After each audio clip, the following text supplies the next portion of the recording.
السلام علیکم.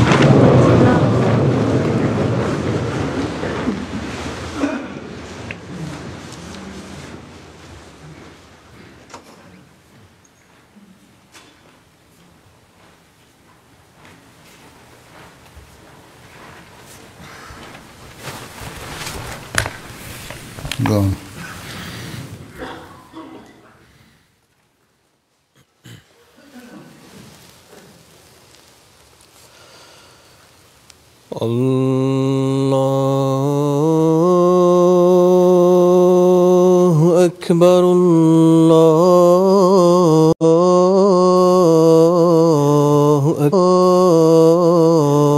اکبر اللہ اکبر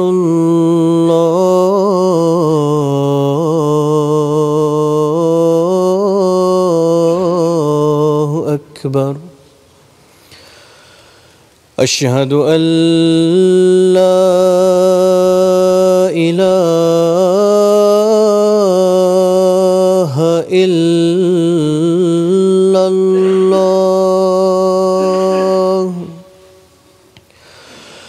أشهد أن لا إله إلا الله.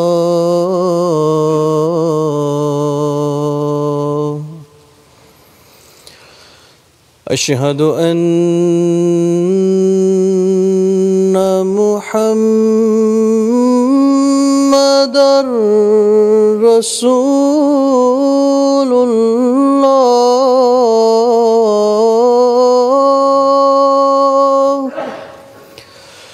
أشهد أن محمدًا رسول الله.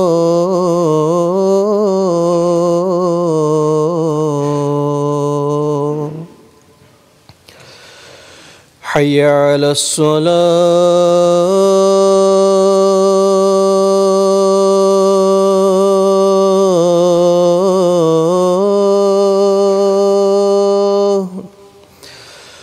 حي على الصلاة.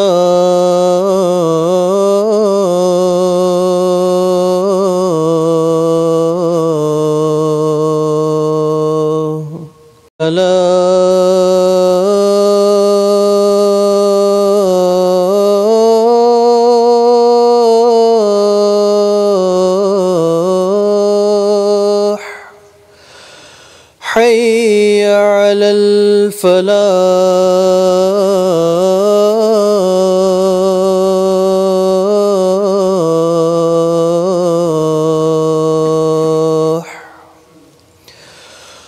الله أكبر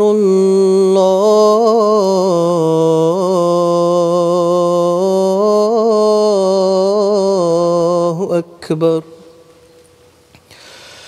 لا إله إلا الله.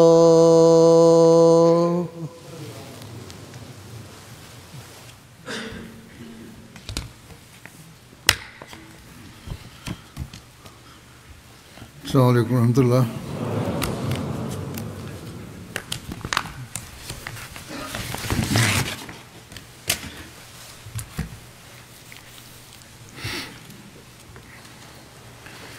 أشهد أن لا إله إلا الله وحده لا شريك له وأشهد أن محمدًا عبده ورسوله.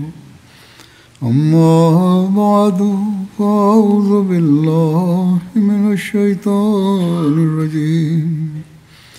بسم الله الرحمن الرحيم. الحمد لله رب العالمين. الرحمن الرحيم. مالك يوم الدين.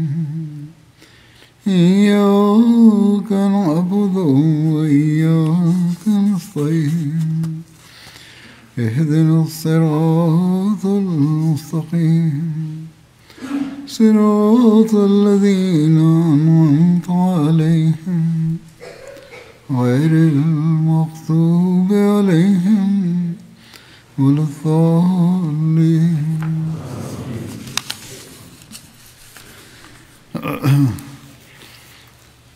گزشتہ خطبے میں نے حضرت صلی اللہ علیہ وسلم کی سیرت کے حوالے سے کچھ باتیں کی تھیں. آج اللہ تعالیٰ کی محبت کے حوالے سے آپ کی سیرت کے کچھ پہلو بیان کروں گا. ہو سکتا ہے بعض باتیں مختصراً پہلے بیان ہو چکی ہوں، لیکن ان کی تفصیل بھی یہاں ہے بعض جگہ. ہم دیکھتے ہیں کہ آپ کی سیرت کے اس پہلو سے اللہ تعالیٰ کی آپ سے محبت کا بھی اظہار ہوتا ہے. صرف آپ کی اللہ تعالیٰ سے محبت نہیں، بلکہ اللہ تعالیٰ کی بھی آپ سے محبت ہے. اور پھر اللہ تعالیٰ نے اس اظہار کے بعد جو اللہ تعالیٰ کی محبت کا آپ سے ہے، آپ کی رہنمائی فرمائی. اور پھر کس طرح اس محبت میں مزید بڑھ کر آپ نے اپنی امت کی تربیت کی اور امت کی رہنمائی بھی کی. اللہ تعالیٰ نے جو تعلیم آپ پر نازل فرمائی، آپ نے امت تک کس طرح اسے پہنچایا تاکہ ان کی رہنمائی ہو. اس کے لیے آپ کے دل میں ایک درد تھا، بلکہ یہ درد ہی تھا جس کی وجہ سے اللہ تعالیٰ نے بھی آپ کی رہنمائی کی کہ آپ نے امت کی بھی رہنمائی کرنی ہے. یا یوں کہنا چاہیے کہ ایک طرف آپ کے دل میں اللہ تعالیٰ کی محبت کا درد تھا اور دوسری طرف اللہ تعالیٰ کی مخلوق کی محبت کا درد، اور انہوں نے تباہی سے بچانے کی خواہش تھی. اللہ تعالیٰ قرآن کریم میں سورۃ الضحیٰ میں فرماتا ہے کہ وَوَجَدَكَ ضَالًّا فَہَدَىٰ، اور جب اس نے تجھے اپنی قوم کی فکر میں سرگرداں دیکھا تو ان کی اصلاح کا صحیح طریقہ تجھے بتا دیا. اور اللہ تعالیٰ کی محبت کے لحاظ سے اس آیت کے یہ معنی بنیں گے کہ اللہ تعالیٰ فرماتا ہے کہ ہم نے تجھے اپنی محبت میں بے انتہا صدمہ رسیدہ دیکھا اور آخر تجھے وہ راستہ بتا دیا جس پر چل کر تو ہمارے پاس پہنچ گیا. تفسیر کبیر امام راضی میں سورۃ الضحیٰ کی آیت وَوَجَدَكَ ضَالًّا فَہَدَىٰ کی تفسیر میں لکھا ہے کہ ضلال کے ایک معنی محبت کے بھی ہوتے ہیں، جیسا کہ اللہ تعالیٰ کے ارشاد اِنَّكَ لَفِي ضِلَالِكَ الْقَدِيمِ میں ضلال کا مطلب اپنی محبت ہے. بس مفہوم یہ ہوگا کہ تو محب ہے، بس میں نے تیری ایسے راستوں کی طرف رہنمائی کی جن کے ذریعے سے تو اپنے محبوب کی خدمت کر کے قرب کی منازل طے کر سکتا ہے. اس سے اللہ تعالیٰ نے سند دے دی کہ تو اللہ تعالیٰ کی محبت میں سرشار ہے. اس محبت کا اظہار ہم مختلف روایات میں دیکھتے ہیں جو اللہ تعالیٰ نے آپ سے محبت جو آپ سے کی تھی اور جو آپ کو اللہ تعالیٰ سے محبت تھی. حضرت اقدس مسیح موعود علیہ الصلوۃ والسلام ایک جگہ فرماتے ہیں کہ جو شخص قرآن کریم کے اسالیب کلام کو بخوبی جانتا ہے، اس پر پوشیدہ نہیں کہ بعض اوقات وہ کریم و رحیم جل شانہ اپنے خواص عباد کے لیے اپنے خاص بندوں کے لیے ایسے الفاظ استعمال کر دیتا ہے کہ بظاہر بدنما ہوتے ہیں مگر مانن نہایت محمود اور تعریف کا کلمہ ہوتا ہے۔ بظاہر اگر اس لفظ کو عام طور پر استعمال میں دیکھیں تو لگتا ہے کہ یہ صحیح لفظ نہیں ہے، کیونکہ ضال کا مطلب گمراہی ہے، لیکن نہیں۔ جب اللہ تعالیٰ اپنے خاص بندوں کے لیے خاص موقع پر اسے استعمال کرتا ہے تو اس کے معنی بدل جاتے ہیں، جیسے کہ اللہ تعالیٰ نے اپنے نبی کریم صلی اللہ علیہ وسلم کے حق میں فرمایا کہ وہ وجدہ کا ضالًا فہدیٰ۔ اب ظاہر ہے کہ ضال کے معنی مشہور اور متعارف جو اہل لغت کے منہ پر چڑھے ہوئے ہیں، گمراہ کے ہیں۔ آپ فرماتے ہیں کہ جس کے اعتبار سے آیت کے یہ معنی ہوتے ہیں کہ خدا تعالیٰ نے اے رسول تجھ کو گمراہ پایا اور ہدایت دی، یعنی کہ عام لوگ جو معنی کرتے ہیں۔ حالانکہ فرماتے ہیں کہ حالانکہ اللہ تعالیٰ حالانکہ حضرت صلی اللہ علیہ وسلم کبھی گمراہ نہیں ہوئے، اور جو شخص مسلمان ہو کر یہ اعتقاد رکھے کہ کبھی حضرت صلی اللہ علیہ وسلم نے اپنی عمر میں ضلالت کا عمل کیا تھا تو وہ کافر ہے، بے دین ہے اور حد شرعی کے لائق ہے۔ بلکہ آیت کے اس جگہ وہ معنی لینے چاہیے جو آیت کے سیاق و سباق سے ملتے ہیں، اور وہ یہ ہیں کہ اللہ جل شانہ نے پہلے حضرت صلی اللہ علیہ وسلم نے فرمایا علم یجد کا یتیمن فآویٰ ووجدک ضالًا فہدیٰ ووجدک عائلاً فاغنیٰ، یعنی خدا تعالیٰ نے تجھے یتیم اور بے کس پایا اور اپنے پاس جگہ دی، اور تجھ کو ضال یعنی عاشق وجہ اللہ پایا، اللہ تعالیٰ کا عاشق پایا۔ بس اللہ تعالیٰ اپنی طرف تجھے کھینچ لایا اور تجھے درویش پایا، بس اس نے تجھے غنی کر دیا۔ حضرت اقدس مسیح موعود علیہ السلام فرماتے ہیں کہ چونکہ حضرت صلی اللہ علیہ وسلم اپنی پاک باطنی اور انشراح صدر اور عصمت و حیا اور صدق و صفا اور توکل و وفا اور عشق الہی کے تمام لوازم میں سب انبیاء سے بڑھ کر اور سب سے افضل اور اعلیٰ اور اکمل و عرفہ اور اعلیٰ اور اجلا و اصفا تھے، اس لیے خدائے جل شانہ نے ان کو اتنے کمالات خاصہ سے سب سے زیادہ معطر کیا۔ وہ سینہ اور دل جو تمام اولین و آخرین کے سینہ و دل سے فراخ تر، وہ پاک تر، وہ معصوم تر اور روشن تر تھا، وہ اسی لائق ٹھہرا کہ اس پر ایسی وحی نازل ہو کہ جو تمام اولین و آخرین کی وحیوں سے اقوا اور اکمل ہو، یعنی بہت مضبوط اور مکمل ہو، اور عرفہ اور اتم ہو، بہت بلند اور کامل ہے، اور کامل ہو کر عرفہ و اتم ہو کر نہایت صاف اور کشادہ اور وسیع آئینہ ہو۔ اس آئینے میں، اس شیشے میں دیکھتے ہیں اللہ تعالیٰ کی صفات کو بھی، اور اللہ تعالیٰ کے ذات کے ہر پہلو ہمیں نظر آتا ہے، آن وسلم کی ذات میں بھی اور آپ کی تعلیم میں بھی۔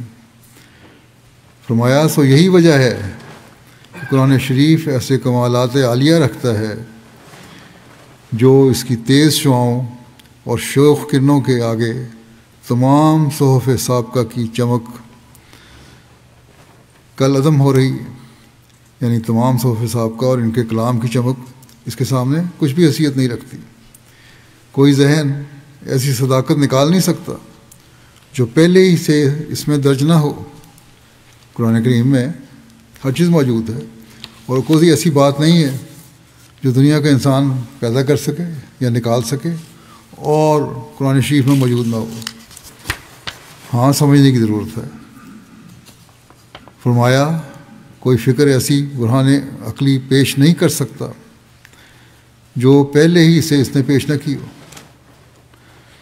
کوئی تقریر ایسا قوی اثر کسی دل پر ڈال نہیں سکتی جیسے قوی اور پربرکت اثر لاکھوں دلوں پر وہ ڈالتا ہے۔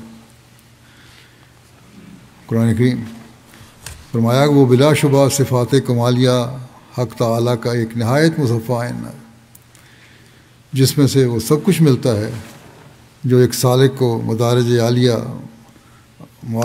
معرفت تک پہنچنے کے لیے درکار ہے۔ بس اب جو تعلیم آپ صلی اللہ علیہ وسلم پر اتری وہ بھی ایسی پاک تھی جو سب سے چیزوں سے بالا تھی، سب تعلیموں سے بالا تھی، سب صحیفوں سے زیادہ بلند ہے، مکمل اور کامل تعلیم ہے قرآن کریم کی۔ اس لیے آپ کا وجود بھی اس تعلیم کا حامل ہے، یعنی وہ بھی مکمل اور کامل ہے۔ یہ آپ نے ثابت فرمایا ہے۔ جو کتاب آپ پر نازل ہوئی وہ اسی وجہ سے ہوئی کہ آپ کا وجود سب انسانوں سے کامل ہے، اور آپ ہی وہ کامل انسان ہیں جن کے مقام تک کوئی نہیں پہنچ سکتا۔ ہاں، اللہ تعالیٰ نے یہ فرمایا ہے تمہارے لیے اسوہ ہے، ان کی پیروی کرنے کی کوشش کرو۔ یہی وجہ ہے کہ اللہ تعالیٰ نے آپ کے ذریعے یہ بھی اعلان کروا دیا اور کہ لوگوں کو بتا دو کہ قل ان کنتم تحبون اللہ فاتبعونی یحببکم اللہ ویغفر لکم ذنوبکم واللہ غفور الرحیم۔ تو کہہ دے کہ اے لوگو، اگر تم اللہ سے محبت رکھتے ہو تو میری اتباع کرو، اس صورت میں وہ بھی تم سے محبت کرے گا اور تمہارے قصور بخش دے گا، اور اللہ بہت بخشنے والا اور بار بار رحم کرنے والا ہے۔ بس اللہ تعالیٰ سے محبت حاصل کرنے کے طریق بھی آپ صلی اللہ علیہ وسلم کے اسوہ سے ہی سیکھنے ہوں گے۔ اللہ تعالیٰ سے آپ صلی اللہ علیہ وسلم کی محبت کے جو نظارے ہمیں نظر آتے ہیں، احادیث میں سے کئی روایات ملتی ہیں۔ آپ صلی اللہ علیہ وسلم اپنے خدا سے اس کی محبت کے طلبگار ہوتے ہوئے یہ دعا کیا کرتے تھے کہ اللہم انی اسألک حبک و حب من یحبک والعمل الذی یبلغنی حبک اللہم اجعل حبک احب الی من نفسی و اہلی و من الماء البارد۔ اے اللہ، میں تجھ سے تیری محبت مانگتا ہوں اور اس کی محبت جو تجھ سے محبت کرتا ہے، اور ایسے عمل کی توفیق مانگتا ہوں جو مجھے تیری محبت تک پہنچا دے۔ اے اللہ، تو اپنی محبت مجھے میری ذات، میرے اہل اور ٹھنڈے پانی سے بھی زیادہ محبوب بنا دے۔ بس یہ وہ دعا ہے جو آج ہر اس شخص کو کرنی چاہیے جو حضرت صلی اللہ علیہ وسلم سے محبت کا دعویٰ کرتا ہے، اور جو یہ چاہتا ہے کہ وہ بھی اللہ تعالیٰ کا محبوب بنے اور اللہ تعالیٰ اس پر اپنا فضل فرمائے۔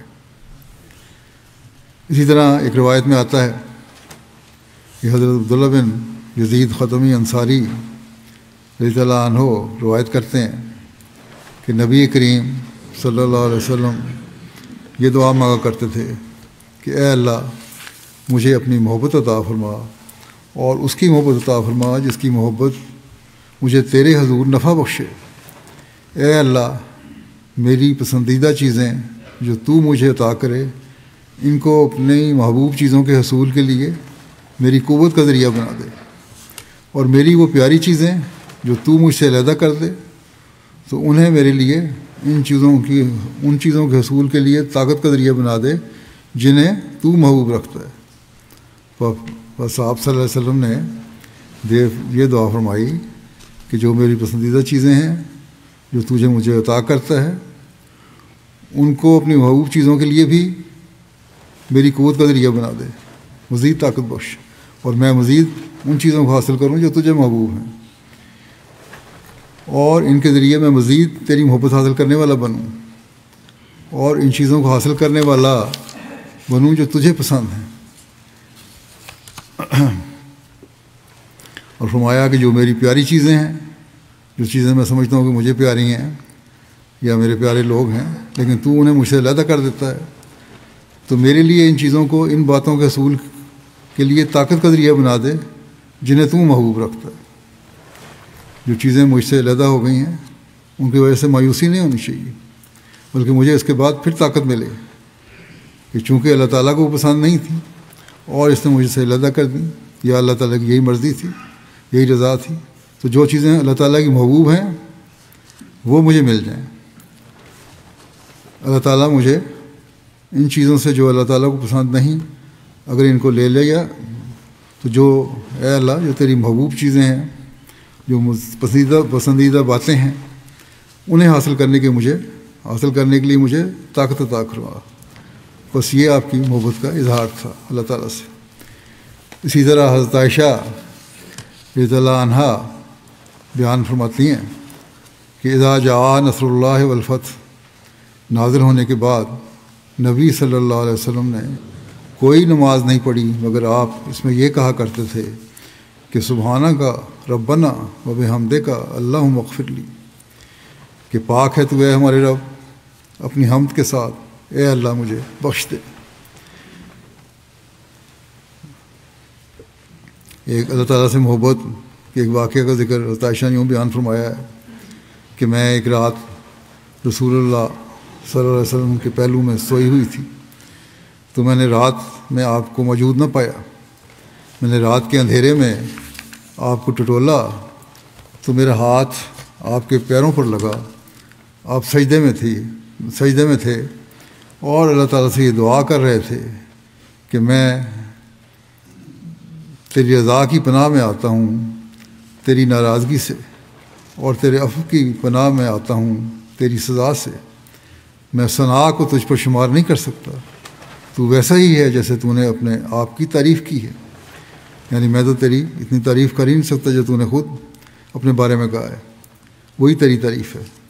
اسی طرح حضرت عائشہ رضی اللہ عنہا ایک جگہ فرماتی ہیں کہ ایک رات رسول اللہ صلی اللہ علیہ وسلم کی میرے ہاں باری تھی، میں سو گئی تو آپ خاموشی سے باہر تشریف لے گئے۔ میں نے گمان کیا کہ شاید آپ اپنی کسی دوسری بیوی کے ہاں تشریف لے گئے ہیں۔ میں غیرت سے باہر نکلی تو کیا دیکھتی ہوں کہ آپ ایک کپڑے کی گٹھری کی طرح زمین پر سجدہ ریز ہیں۔ میں نے آپ کو کہتے ہوئے سنا سجدہ لکا سوادی و خیالی و آمنہ بکا خوادی رب حاضی یدی وما جنیت علی نفسی یا عظیم و ترجے لکل عظیم فغفر ذنب العظیم، یعنی اے اللہ تیرے لیے میری جسم و جان سجدے میں ہے، میرا دل تجھ پر ایمان لاتا ہے۔ اے میرے رب یہ میرے دونوں ہاتھ ہیں جو تیری سامنے دراز ہیں، اور جو کچھ میں نے ان کے ساتھ اپنی جان پر ظلم کیا وہ بھی تیرے سامنے ہے۔ وہاں حضرت صلی اللہ علیہ وسلم تو ایسے کامل انسان تھے جنہوں نے سوائے نیکیوں کی جن سے کچھ نظر ہی نہیں آتا، لیکن آپ بھی فرماتے ہیں کہ میں نے اپنی جان پر ظلم کیا وہ تیرے سامنے ہے۔ اے بہت عظمتوں والے جس سے ہر بڑی سے بڑی بات کی امید کی جاتی ہے، تو سب بڑے گناہوں کو بخش دے۔ حضرت عائشہ بیان کرتی ہیں کہ پھر آپ نے اپنا سر مبارک اٹھایا اور مجھے دیکھ لیا تو فرمایا کس بات نے تجھے باہر نکالا، تم کس میں باہر آ گئی، تو سوئی ہوئی تھی۔ انہوں نے عرض کیا کہ جو گمان میں نے کیا تھا اس وجہ سے، یعنی مجھے خیال ہوا تھا کہ آپ کہیں کسی دوسری بیوی کے یہاں چلے گئے ہیں۔ آپ نے فرمایا یقیناً بعض گمان گناہ ہو جایا کرتے ہیں، کیا تجھے مجھ پر شک ہوا؟ یہ تو گناہ ہے، جیسا کہ حضرت عائشہ نے کہا تھا کہ مجھے شک ہوا تھا کہ دوسری بیوی کے ہاں نہ چلے گئے ہوں۔ میں نے بتایا، آپ نے فرمایا کہ یہ گمان جو ہوتے ہیں یہ گناہ ہو جاتے ہیں، اللہ سے بخشش مانگا کرو۔ بس بدگمانی سے بچنے کے لیے ہر معاملے سے اللہ سے بخشش مانگنا، استغفار کرنا بہت ضروری ہے۔ پھر آپ نے حضرت عائشہ سے فرمایا کہ بات یہ ہے کہ جبرائیل میرے پاس آئے تھے اور انہوں نے مجھے یہ الفاظ پڑھنے کے لیے کہا تھا، اس لیے تم بھی اپنے سجدوں میں یہ پڑھا کرو۔ اب تم نے سن تو لیا، یہ پڑھا کرو۔ جو شخص یہ کلمات پڑھے گا وہ سجدے سے سر اٹھانے سے پہلے بخشا جائے گا۔ ہاں یہ شرط بھی ہے ساتھ کہ وہ مکمل طور پر اللہ تعالیٰ پر ایمان لانے والا بھی ہو، یقین بھی کامل ہو، اور باقی نیکیاں کرنے والا بھی ہو۔ تو آپ نے فرمایا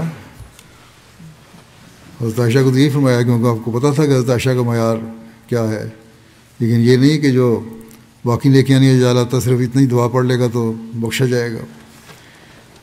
اسی طرح ایک روز ایک اور روایت میں آتا ہے جو زیادہ تفصیل سے صحیح مسلم میں ہے، حضرت عائشہ نے فرمایا کہ ایک دفعہ اس رات جس میں نبی صلی اللہ علیہ وسلم میرے ہاں تھے، آپ گھر لوٹے، اپنی چادر رکھ دی، جوتے اتارے اور اپنے پاؤں کے قریب رکھ دیے اور اپنے اوپر والی چادر کو ایک پہلو بستر پر بچھایا اور لیٹ گئے۔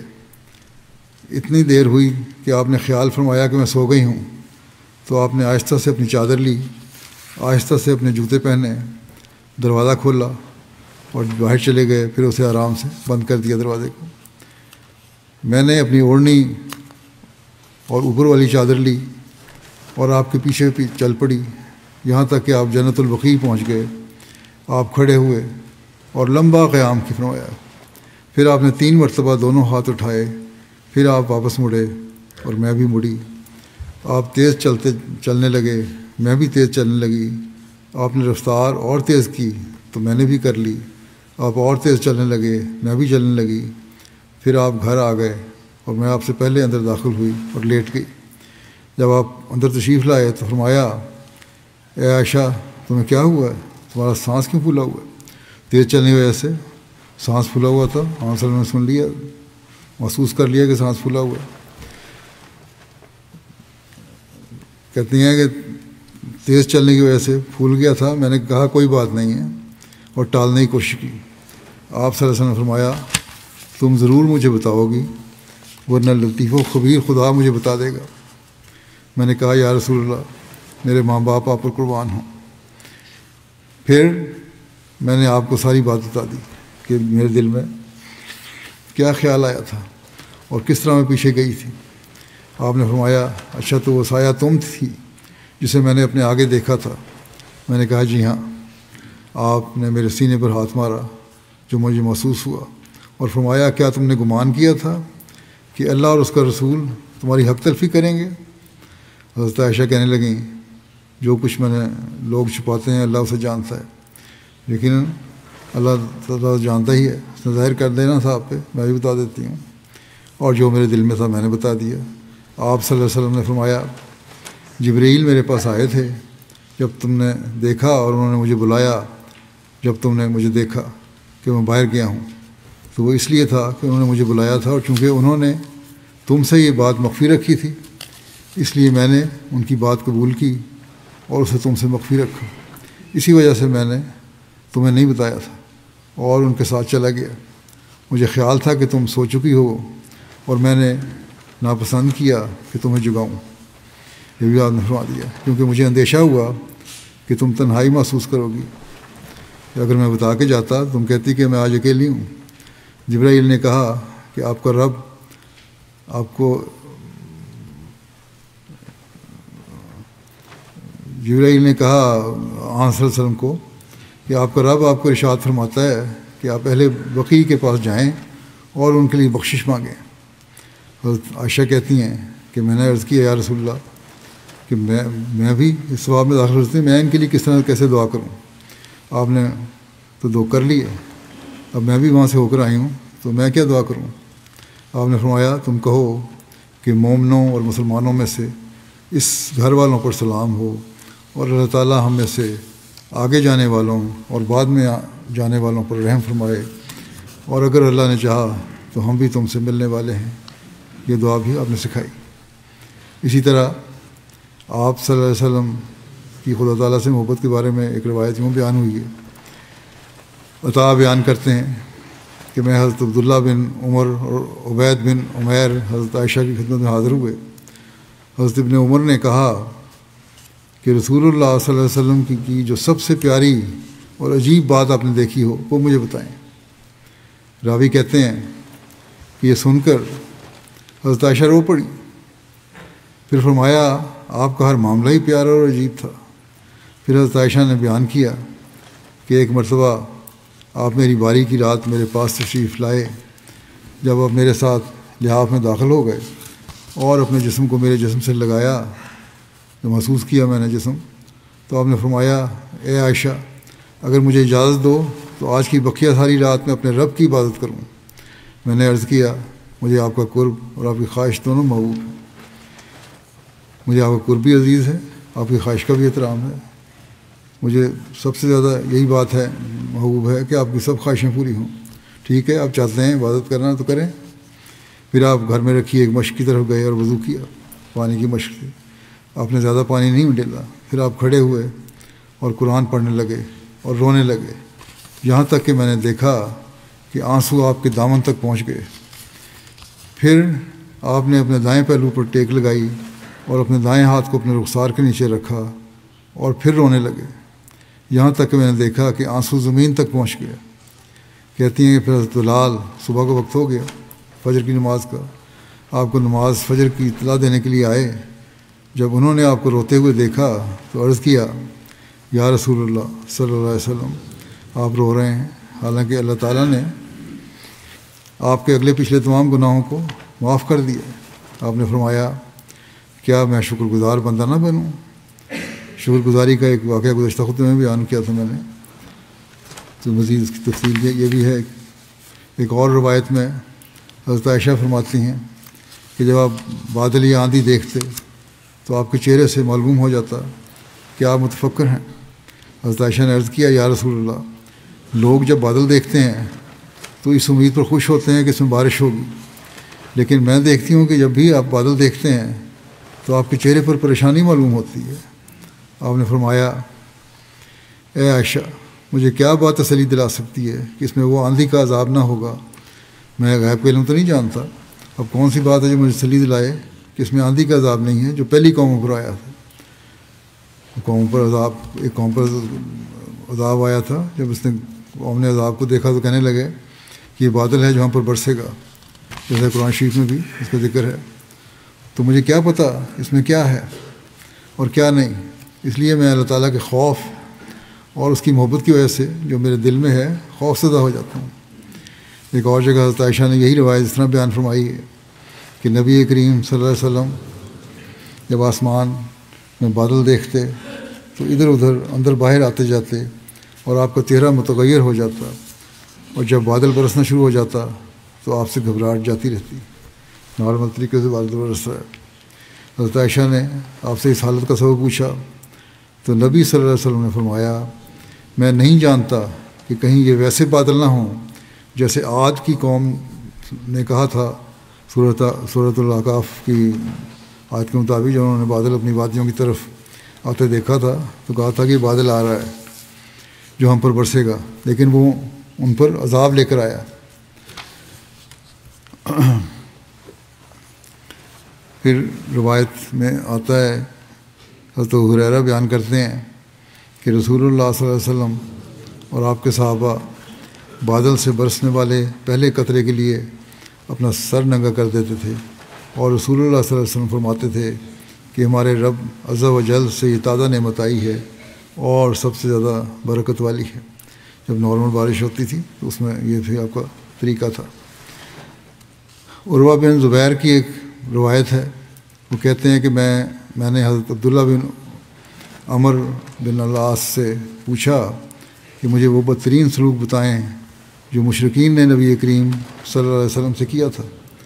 انہوں نے بتایا کہ ایک بار نبی کریم صلی اللہ علیہ وسلم حتیم کعبہ میں نماز پڑھ رہے تھے کہ عقبہ بن ابی معیط آئے، اس نے اپنا کپڑا آیا اور اس نے اپنا کپڑا آپ کی گردن میں ڈال کر آپ کا گلا زور سے گھونٹنا شروع کیا۔ اتنے میں حضرت ابوبکر رضی اللہ عنہ پہنچ گئے اور انہوں نے عقبہ کو کندھا پکڑ کر اسے دھکیل دیا اور نبی کریم صلی اللہ علیہ وسلم سے ہٹا دیا۔ آپ نے کہا کیا تم ایسے شخص کو مارتے ہو جو کہتا ہے کہ میرا رب اللہ ہے؟ یہ تو صرف اللہ کی محبت میں سرشار ہے، اس میں ڈوبا ہوا ہے اور اس کی عبادت کر رہا ہے اور تم اس کو مارنے پر تلے ہوئے۔ حضرت صلی اللہ علیہ وسلم کی ساری زندگی عشق الہی میں ڈوبی ہوئی تھی۔ انہی عشق الہی کے نظاروں کو دیکھ کر مکہ کے لوگ یہی کہتے تھے کہ انا محمد عاشق ربا، یعنی محمد تو صلی اللہ علیہ وسلم اپنے رب پر عاشق ہو گیا ہے۔ حضرت اقدس مسیح موعود علیہ الصلوۃ والسلام فرماتے ہیں رسول اللہ صلی اللہ علیہ وسلم ایک ذات کے عاشق زار اور دیوانہ ہوئے، اور پھر وہ پایا جو دنیا میں کبھی کسی کو نہیں ملا۔ آپ کو اللہ تعالیٰ سے اس قدر محبت تھی کہ عام لوگ بھی کہا کرتے تھے کہ عاشق محمد اللہ رب، یعنی محمد اپنے رب پر عاشق ہو گیا ہے صلی اللہ علیہ وسلم۔ حضرت مسیح موعود علیہ الصلوۃ والسلام ایک اور جگہ فرماتے ہیں صحابہ رضی اللہ عنہم نے اس مرد صادق کا منہ دیکھا تھا جس کے عاشق اللہ ہونے کی گواہی کفار قریش کے منہ سے بے ساختہ نکل گئی تھی، اور روز کی مناجاتوں اور پیار کے سجدوں کو دیکھ کر اور فنا فی الاطاعت کی حالت اور کمال محبت اور دلدادگی کی منہ پر روشن نشانیاں، یعنی عشق کی منہ پر روشن نشانیاں اور اس پاک منہ پر نور الہی برستا مشاہدہ کر کے کہتے تھے کہ عاشق محمد اللہ رب، کہ محمد اپنے رب پر عاشق ہو گیا۔ اور پھر صحابہ نے صرف وہ صدق اور محبت اور اخلاص ہی نہیں دیکھا، بلکہ اس پیار کے مقابلے پر جو ہمارے سید محمد صلی اللہ علیہ وسلم کے دل سے ایک دریا کی طرح جوش مارتا تھا، خدا تعالیٰ کے پیار کو بھی تائیدات خارق عادت کے رنگ میں مشاہدہ کیا۔ تب ان کو پتہ لگ گیا کہ خدا ہے، اور ان کے دل بول اٹھے کہ وہ خدا اس مرد کے ساتھ ہے۔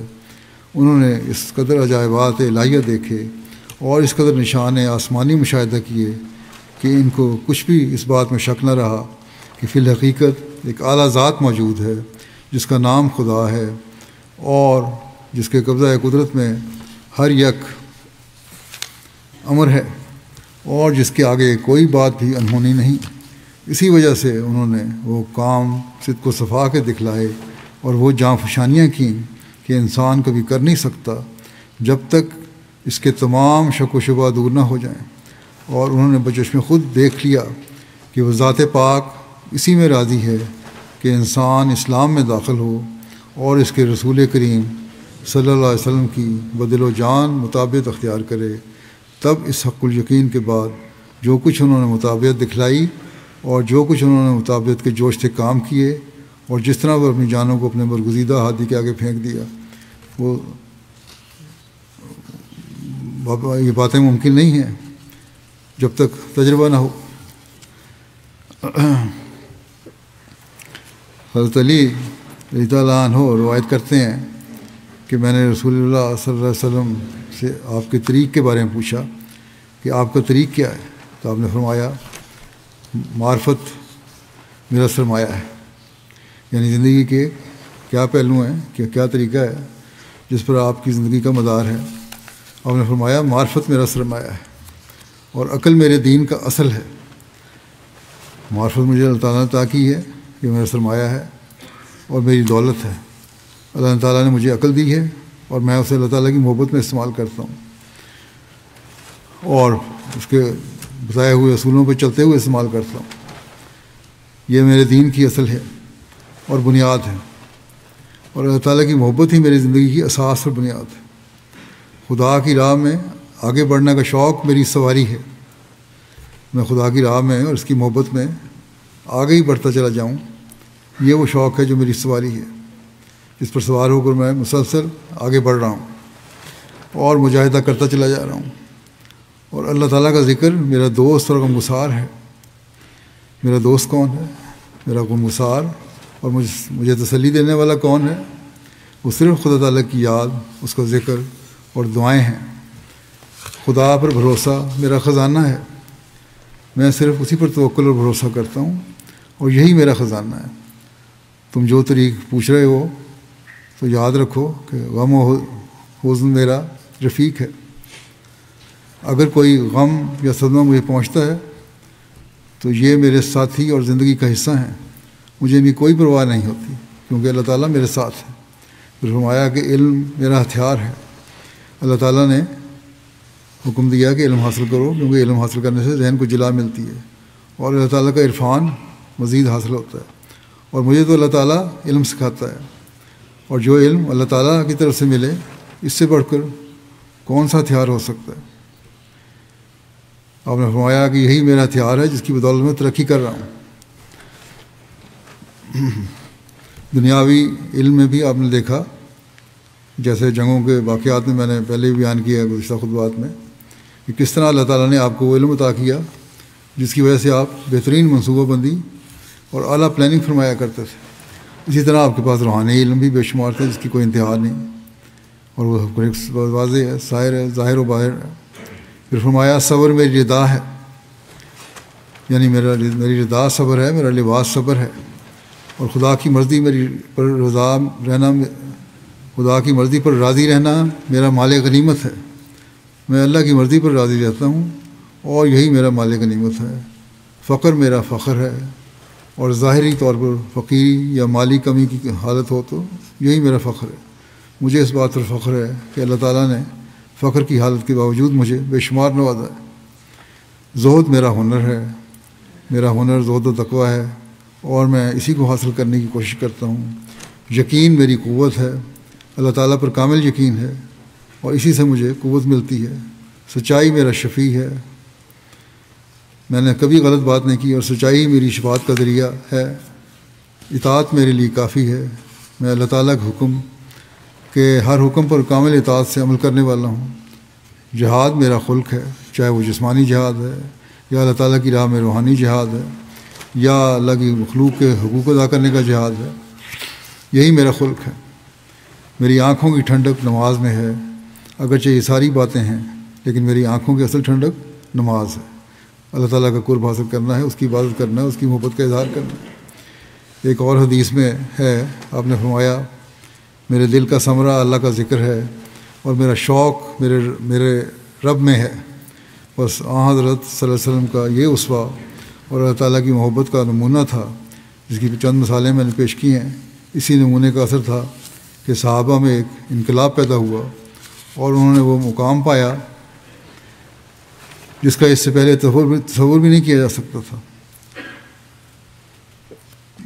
جیسا کہ حضرت مسیح علیہ السلام نے فرمایا ہے، یہ پہلے میں نے پڑھا تھا، اور یہی وہ کامل اور مکمل تعلیم ہے جسے آپ کے غلام صادق حضرت مسیح علیہ السلام نے بھی اپنایا۔ آپ ایک جگہ فرماتے ہیں کہ اللہ تعالیٰ نے آپ کو بھی حضرت صلی اللہ علیہ وسلم کی کامل پیروی کی وجہ سے نوازا ہے۔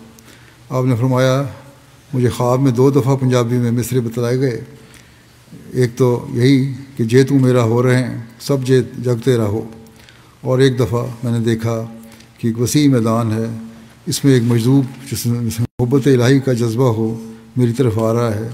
جب میں پاس پہنچا تو اس نے یہ شعر پڑھا، عشق الہی منہ پر بسے ولیاں یا نشانی، یعنی ولیوں کی نشانی یہی ہے کہ ان کے منہ پر عشق الہی برستا ہے۔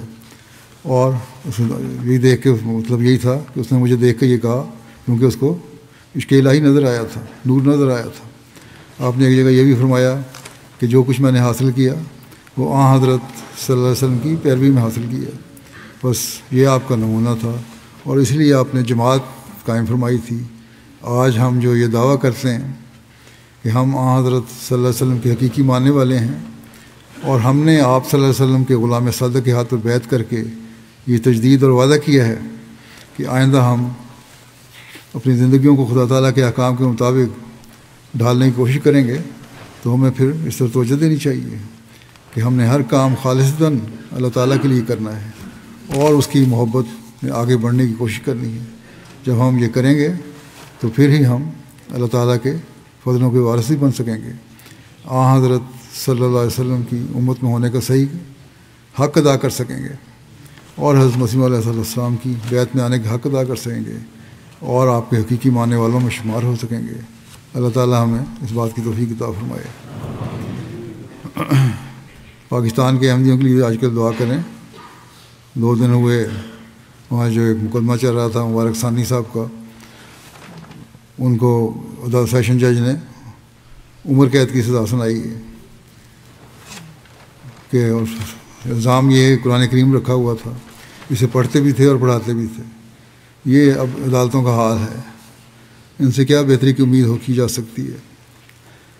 اس فیصلہ پر تو غیروں نے بھی لکھا ہے کہ کیا منطقہ خیز فیصلہ ہے. گو بعض مولویوں نے عمومی طور پر بڑا اس کو سراہا جا رہا ہے بڑے فیصلے کو اور بڑی تعریف کی جا رہی ہے جج کی، لیکن انصاف پسند جو لکھنے والے ہیں وہی لکھتے ہیں، بعض لوگوں نے مذاقیہ انداز میں لکھا ہے کہ اتنا بڑا جرم ہے کہ قرآن کریم پڑھتا ہے اور رکھا ہوا ہے گھر میں اور بچوں کو پڑھاتا ہے. تو یہ بہرحال ان نام نہاد علماء اور ان کے چیلوں کا حال ہے. اگر حکومت کی جو انتظامیہ ہے وہ بھی ان مولویوں کے پیچھے چل کر اسی بات پر بعض جگہ عمل کر رہی ہے.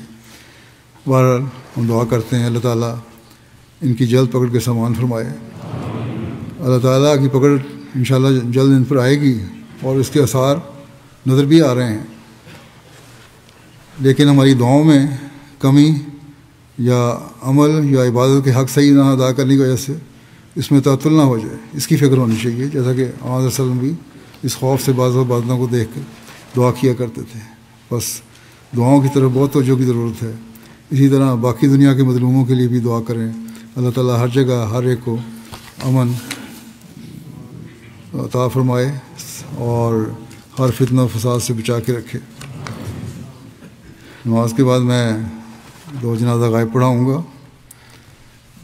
2 ذکر ہیں. ایک پہلا ہے مولانا جلال الدین نیر صاحب، یہ سابق صدر انجمن احمدیہ اور صدر مجلس تحریک جدید تھے قادیان میں. گزشتہ دنوں یہ فوت ہو گئے. انا للہ و انا الیہ راجعون. ان کے والد مکرم ایچ حسین صاحب عالمی جنگ کے دوران آرمی میں بطور کلرک کام کر رہے تھے. اس دوران بصرہ میں 1922 میں احمدیت قبول کی اور کیرالہ سے شائع ہونے والے جماعتی رسالہ ستیہ دوتن کے ایڈیٹر مقرر ہوئے.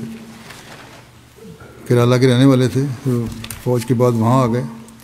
مرحوم کے والد مکرم ایچ حسین صاحب 1950 میں حضرت مسلمہ رضی اللہ عنہ کی تحریک برائے آبادی قادیان پر لبیک کہتے ہوئے اپنی پوری فیملی لے کر قادیان آ گئے اور وہیں آ کے بعد ہوئے، لیکن 1 سال کے اندر ہی قادیان میں ان کی وفات ہو گئی. مولانا جلال الدین صاحب نیر کی والدہ محترمہ زبیدہ سلطانہ صاحبہ نے پھر وہاں دوسری شادی کر لی چودھری عبدالحق صاحب سے جو درویش تھے، اور انہوں نے ان کے نیر صاحب کے بھائی بہنوں کو اپنی کفالت میں لے لیا. جلال الدین نیر صاحب کی ابتدائی تعلیم قادیان میں ہوئی اور 1963 میں پھر انہوں نے مولوی فاضل کا امتحان پاس کیا. پھر ان کا تقرر ہو گیا پہلے انجمن میں بطور انسپکٹر بیت المال کے، طویل عرصہ تک خدمت کی اور پوری ہندوستان کی جماعتوں کا دورہ کیا کرتے تھے، اور اس کی وجہ سے بڑی محنت سے اور محبت سے انہوں نے افراد جماعت کو چندوں کے نظام میں شامل کیا، اور اسی وجہ سے ان کے ہندوستان کے طول و عرض میں جماعتوں کے احباب کے ساتھ ذاتی تعلق بھی تھا.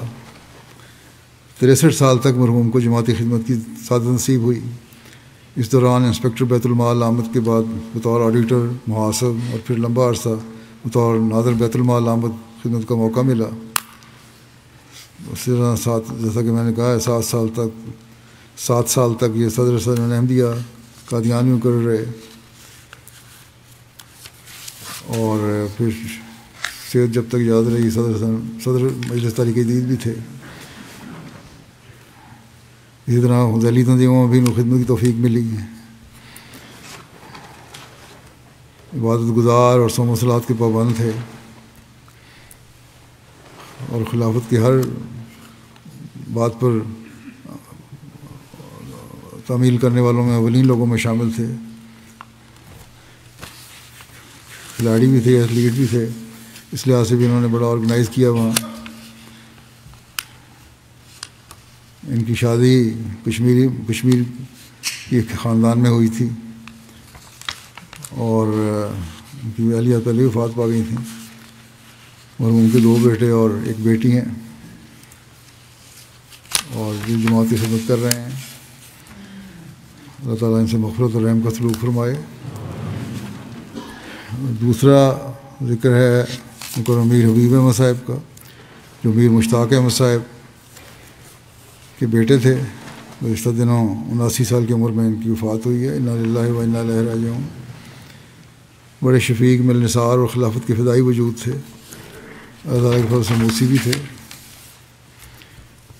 ان کے خاندان میں احمدیت کا نفوذ ان کے دادا بابو عبدالرحیم صاحب کے ذریعے ہوا، جنہوں نے حضرت میر قاسم علی صاحب رضی اللہ عنہ ایڈیٹر رسالہ فاروق کے توسط سے 1903 میں بیعت کی تھی. حضرت میر قاسم علی صاحب رضی اللہ عنہ میر حبیب صاحب کے والد مشتاق احمد صاحب کو گود لیا تھا انہوں نے، کیونکہ حضرت میر قاسم علی صاحب کی اپنی کوئی اولاد نہیں تھی. میر حبیب صاحب نے گورنمنٹ کالج لاہور سے ایف ایس سی اور پھر بی ایس سی اور پھر اس کے بعد ایم ایس سی فزکس کی ڈگری حاصل کی. پھر باہر بھی چلے گئے. جماعتی خدمات ان کی یہ ہیں کہ 1970 سے 1971 تک تعلیم اسلام کالج میں بطور مدرس تدریسی خدمت کا آغاز کیا. اس کو نیشنل نہیں ہوئے تھے اس کالج. 73 تا 76 نصرت جہاں اسکیم کے تحت سیری لیون گئے، جہاں فری ٹاؤن میں فزکس کے استاد کے طور پر خدمت کی توفیق پائی. پھر یہ واپس پاکستان آ گئے 1976 میں. پھر 76 میں ہی واپس نائجیریا چلے گئے اور وہاں 1987 تک گورنمنٹ کے اسکول میں کام کیا، اور وہیں 1987 میں ہی انہوں نے اپنی زندگی وقف کر دی افریقہ میں رہتے ہوئے. اور بطور واقفی زندگی وہاں 1987 میں احمدیہ سینئر سیکنڈری اسکول ہمیشہ میں بطور پرنسپل آپ کا تقرر فرمایا تقریباً مسیح رابع نے، اور جہاں آپ نے 1991 تک خدمت توفیق پائی. اس کے بعد پھر واپس پاکستان آ گئے اور یہاں آ کے بھی جماعتی خدمت کرتے رہے. 1992 میں تقریباً مسیح رابع نے ایک ٹیکنیکل انسٹیٹیوٹ کے جائزہ کے لیے ان کو سیری لیون بھجوایا، اور وہاں ان کی جو ماہرانہ رائے تھی اس پر کی رپورٹ پر وہاں کچھ کام ہوئے. 96 میں نظام تعلیم کے تحت ان کا تقرر نصرت جہاں اکیڈمی ربا میں ہوا، اور بطور استاد یہ فزکس پڑھاتے رہے. وہیں ان کی ریٹائرمنٹ ہوئی. اسی طرح صدر عمومی کے دفتر میں بھی اور والنٹیئر بطور عمومی اصلاحی کمیٹی میں کام کرتے رہے. ان کی اہلیہ لکھتی ہیں کہ میرے شوہر سام مسلات کے پابند تھے، بہت نرم مزاج تھے اور کبھی کوئی ڈیمانڈ نہیں کی تھی، اور کوئی چیز پڑھنے کا بہت شوق تھا. علم دوست انسان تھے. اگر کوئی ڈیمانڈ ہوتی تھی، یہی کوئی آ رہا ہو کوئی تحفہ پوچھ رہا ہو تو یہ کہتے تھے میرے لیے کتابیں لے آؤ، اور علمی کتابیں پڑھا کرتے تھے. اسی طرح حضرت مسیح علیہ السلام کی کتابوں کا مطالعہ بھی پڑھ کرتے تھے. کبھی کوئی غلط بیانی نہیں کرتے تھے. اگر بات بتانی نہیں ہوتی تو خاموش رہتے تھے، لیکن یہ نہیں کہ غلط بات کر جائیں. ان کی بیٹی نے بھی انہی اوصاف کا ذکر کیا ہے. میں نے بھی انہیں دیکھا ہے. بڑا شریف النفس انسان تھے اور اپنے کام سے کام رکھنے والے تھے اور وقف کو وفا کے ساتھ نبھانے والے تھے. اللہ تعالیٰ ان سے مغفرت اور رحم کا سلوک فرمائے. یہ ان کے یہ میر اسحاق صاحب کی نواسی کے ساتھ ان کی شادی ہوئی تھی سیدہ لبنہ کے ساتھ، جو میجر سعید احمد صاحب کی بیٹی تھیں. اور میر محمد اسحاق صاحب حضرت میر ناصر نواب صاحب کے بیٹے تھے. ہم جانتے ہیں جماعت میں مشہور ہیں. ان کا قرآن کریم کا ترجمہ بھی جماعت میں رائج ہے.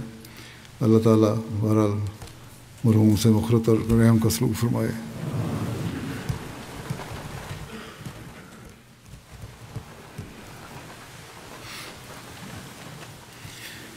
الحمد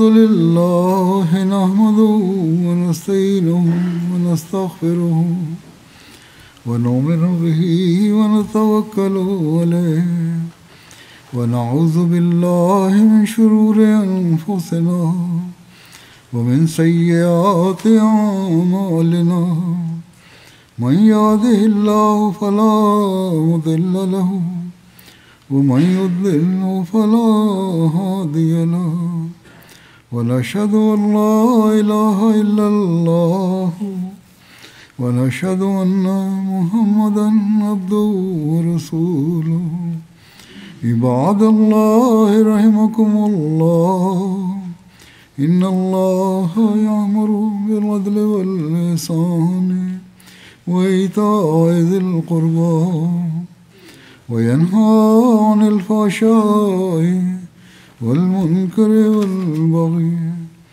يعظكم لعلكم تذكرون اذكروا الله يذكركم وادعوه يستجب لكم ولذكر الله أكبر